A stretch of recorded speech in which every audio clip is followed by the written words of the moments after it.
La différence entre ceux qui savent et ceux qui ne savent pas, elle se fait dès le titre, hein. Ceux qui ne savent pas vont vous dire mais qu'est-ce que c'est que ce brrrr imprononçable.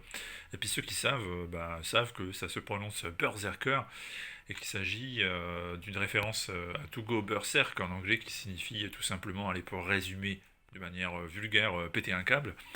Et ce personnage que vous avez ici en couverture du tome 1 qui est disponible chez Delcourt, il n'a pas vraiment de nom en fait, on va l'appeler B, une simple lettre, c'est la lettre par laquelle il est nommé. Et il est au service de l'armée américaine pour des missions sales.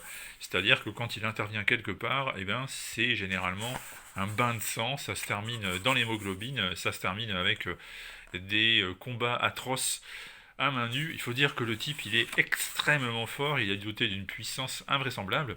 Et puis surtout, si vous le blessez, si jamais vous lui tirez dessus, si vous lui coupez un membre, c'est pas grave. Un peu à l'instar de Wolverine par exemple, que vous connaissez bien. Il guérit, il est capable de se remettre d'un peu tout, et donc et forcément ça facilite grandement les choses.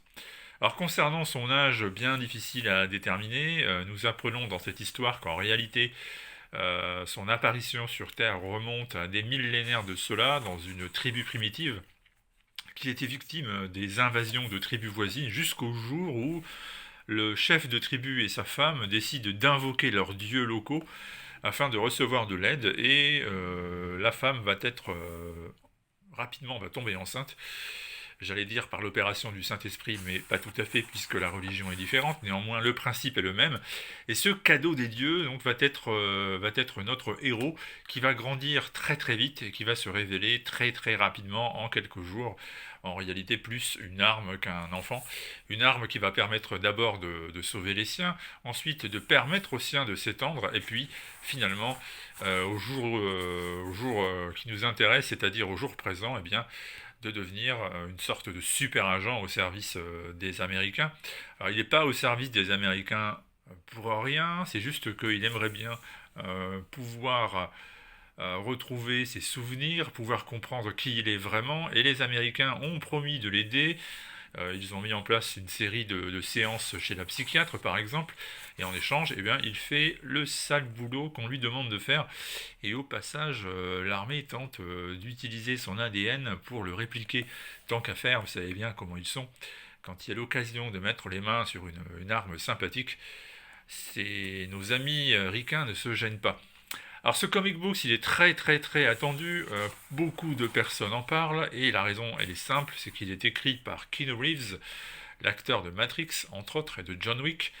D'ailleurs, ça ressemble à du John Wick quelque part.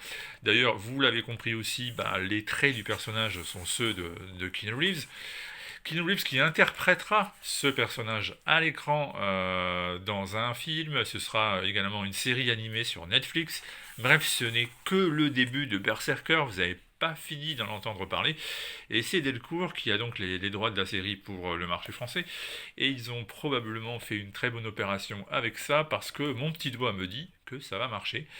Et là, ce que je vous montre, ce sont les dessins de Ron Garnet, qui est un dessinateur qui n'arrête pas de progresser, malgré le fait qu'il est là depuis maintenant plusieurs décennies. C'est un type qui est présent depuis les années 90, mais il a une carrière, à mon avis, ascendante, c'est-à-dire qu'il n'a jamais cessé de faire mieux.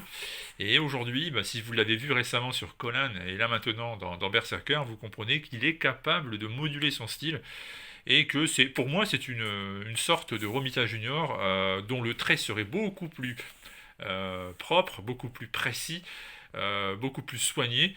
Il est beaucoup moins dans la caricature et dans l'outrance, et pour autant il est capable de tout faire. Mise en page géniale, dessin remarquable, maîtrise complète du storytelling. Garnet, c'est du très bon. Alors Keanu Reeves est pas tout seul, hein, il n'avait jamais écrit de comics auparavant, alors forcément il s'est fait aider. C'est Matt Kindt qui l'épaule. Un autre, j'ai envie de dire vieux de la vieille, en fait il est pas si vieux, mais disons que c'est quelqu'un de très expérimenté qui a déjà écrit pas mal de choses auparavant. Et il faut être honnête, hein, ça marche très bien. Alors ça marche très bien si vous cherchez un gros comic book bourrin truffé d'action où ça explose à chaque page. Et si vous cherchez quelque chose qui se base sur la pensée bourdieusienne et l'existentialisme, clairement, n'achetez pas Berserker, achetez-le si vous voulez un truc régressif, puissant, truffé de scènes fortes. Voilà, il faut savoir ce qu'on veut effectivement avoir entre les mains. Si c'est ça que vous voulez, ça va être un hit, croyez-moi, ça va être le genre d'album qui va faire un carton. Puis si vous aimez bien les récits très très introspectifs et psychologiques, ben, clairement, attendez une prochaine vidéo où on aura d'autres conseils à vous présenter. Mon avis définitif sur ça, ben moi je suis ouvert à toutes les propositions, je l'attendais beaucoup, j'aime bien les trucs qui explosent, je me suis bien éclaté à le lire, et puis ce qui est bien aussi c'est que plus on avance, mieux c'est, et qu'en fait le mystère s'épaissit, et on a vraiment l'impression que le tome 2 a tout le potentiel pour être encore meilleur que le premier. Bah du coup, voilà, du coup, Berserker, ça peut être un bon conseil à tous ceux qui veulent du comic book sanglant.